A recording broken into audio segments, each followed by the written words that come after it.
திறமையா மாறி அவ்வளவுதான். எல்கேஜி படிக்கும்போது ப்ரீகேஜி வந்துச்சு, எல்கேஜி படிக்கும்போது நம்ம ஏபிசிடிய ஏ பி சி அதானே. இன்னும் 2 மாசம் கழிச்சு பையன் பார்க்காம ஏபிசி சொல்றான். இன்னும் அடுத்தது உங்களுக்கு ஏபிசிடியா லெட்டர்ஸா எழுத கத்துக்கிறோம். நம்ம இன்னும் நம்ம பார்க்காம அழகா எழுதுறோம். அது திறமையா மாறிடு அவ்வளவுதானே.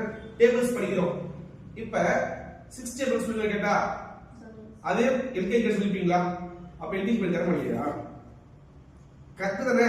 இப்ப நீங்க 10th முடிச்சிட்டீங்க. இப்ப 10th ஸ்டாண்டர்ட்ல மேட்ரிக்ஸ் சம் இருக்கு. என்னது?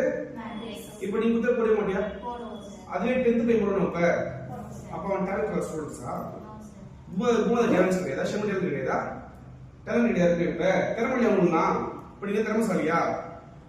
திறமைன்னு ஒண்ணுமே கிடையாதுப்பா. நம்ம விஷயத்தை திரும்ப திரும்ப செய்யும்போது ஆட்டோமேட்டிக்கா திறமையா மாறிடும்.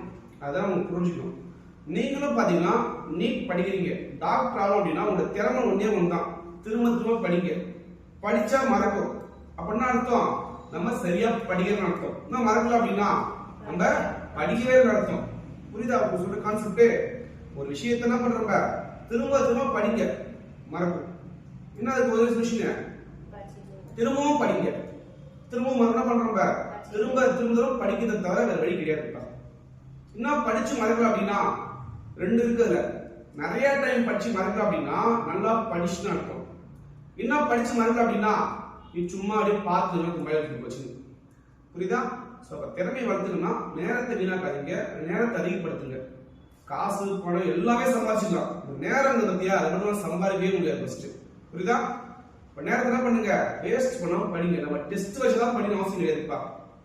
இப்ப தோணுதா படி, பயாலஜி எடுப்பா இருந்தா பிசிக்ஸ் படி, என்ன பிசிக்ஸ் கடுப்பா இருந்தா கெமிஸ்ட்ரி படி, என்ன தோணுதோ படி.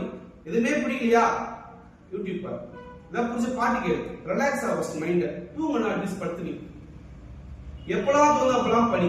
காலையில தான் எழுச்சி படி கட்டாயம் கிடையாது. நைட்டு தான் படி தோணுதா நைட்டு படி, லேட்டா தூங்கு, காலையில எழுச்சி. படிக்கிறதுக்கு நேரத்தை இப்படிதான் இங்கதான் படி யாரும் சூஸ் பண்ண முடியாது. நமக்கு எந்த நேரம் கரெக்டா சூட்டபிளா அந்த நேரத்துக்கு படிங்க. சொன்ன புரியுதாப்பா? அந்த நேரத்தை சூஸ் பண்ணிக்கோங்க. காலையில எழுச்சா 4 மணி எழுச்சா படிச்சிடலாம். தூங்க இருப்பான் 4 மணி விடி சொல்லிட்டு அப்படி இருக்கக்கூடாது நம்ம. புரியுதா? உங்களுக்கு எப்ப தோணுதோ அப்ப என்ன பண்ணுங்க, படிப்புல கான்சென்ட்ரேட் பண்ணுங்க. ஃபோக்கஸ்டா அதை முடிக்கணும். ஒரு நீயே வச்சுக்க ஒரு ஷெட்யூல், இன்னைக்கு இதை முடிக்கணும். இன்னைக்கு இதை நீ எல்லாமே 11th வந்துட்டீங்க, 12th போறீங்க, நீட்ல வந்து டாக்டர் போறீங்க அடுத்த வருஷம். அப்ப உனக்கே ஒரு டிசிப்ளின் இருக்கணும். இன்னைக்கு இதை முடிக்கணும், இதை படிக்கணும் அப்படின்னு சொல்லிட்டு எவ்வளவு உடம்பு சரியா செஞ்சா படிச்சுட்டு முடிச்சுதான் அடுத்த வேலையை கவனம் மைண்ட் செட் வரணும். அவன் தான் ஜெயிப்பான். புரியுதா?